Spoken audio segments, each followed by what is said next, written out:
5,000 కోట్ల రూపాయలు సంవత్సరానికి ఇస్తున్నాం.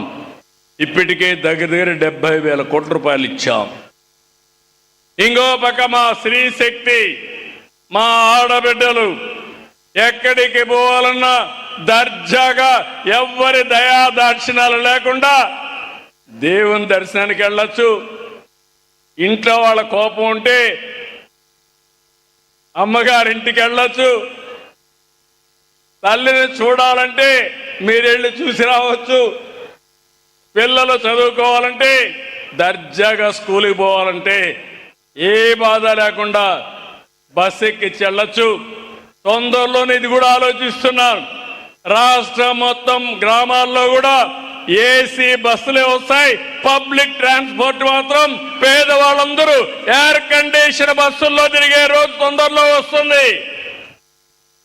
అంటే దేనికోసం అంటే మీరు ఏసీ బస్సుల్లో తిరిగితే టైర్డ్ గారు, లేకపోతే ఆ గాలి ఎండ దుమ్ముతో మీరు పోయి వచ్చే లోపల టైర్డ్ అయిపోయే పరిస్థితికి వస్తారు. ఇలాంటివన్నీ కూడా చేసి నా ఆలోచన ఒకటి, ఆర్థిక అసమానతలు తగ్గించి అందరి జీవన ప్రమాణాలు పెంచాలనేది. ఒక కోటీశ్వరులు తయారు కావడం కాదు, పరిశ్రమలు పెట్టాలి, పారిశ్రామికవేత్తలు కావాలి. కానీ పేదవాడి జీవన ప్రమాణాలు పెరగాలి. అదే నిజమైన బెంచ్ మార్క్ అభివృద్ధికి.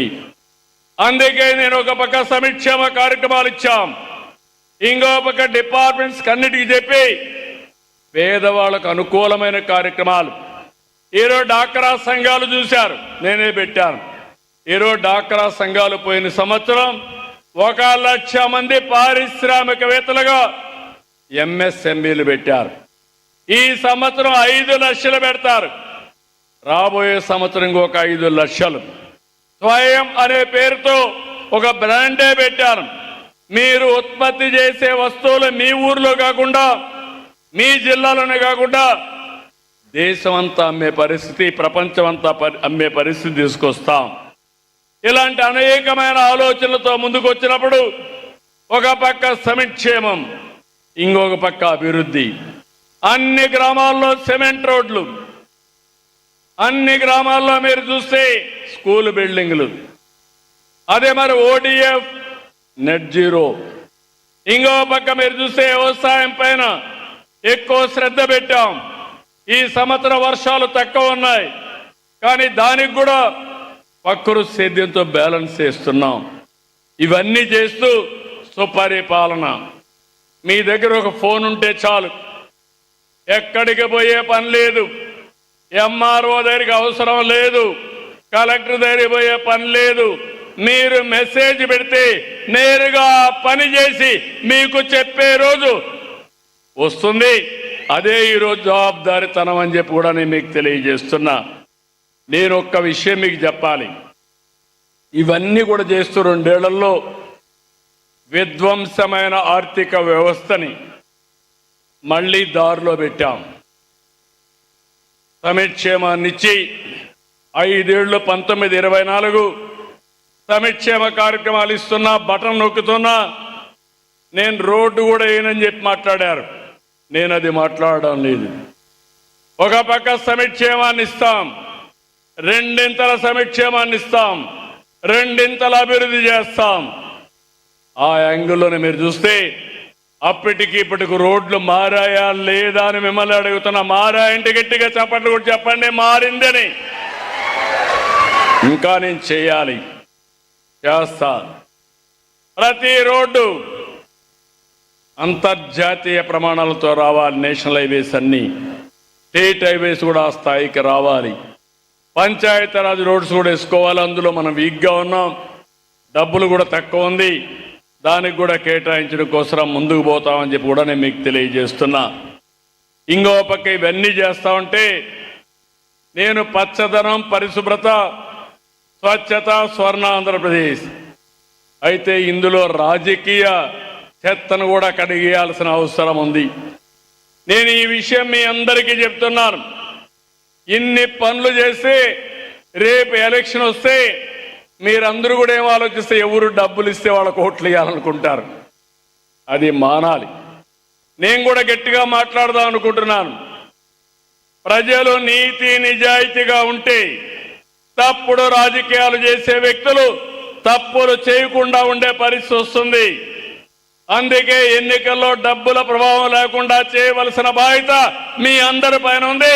అది చేస్తామన్న రోజునే ఈ రాష్ట్రం స్వర్ణాంధ్రప్రదేశ్ అవుతుందని మరొకసారి విజ్ఞప్తి చేస్తున్నా. ఇంకొక పక్క అరాచకాలు పోవాలి.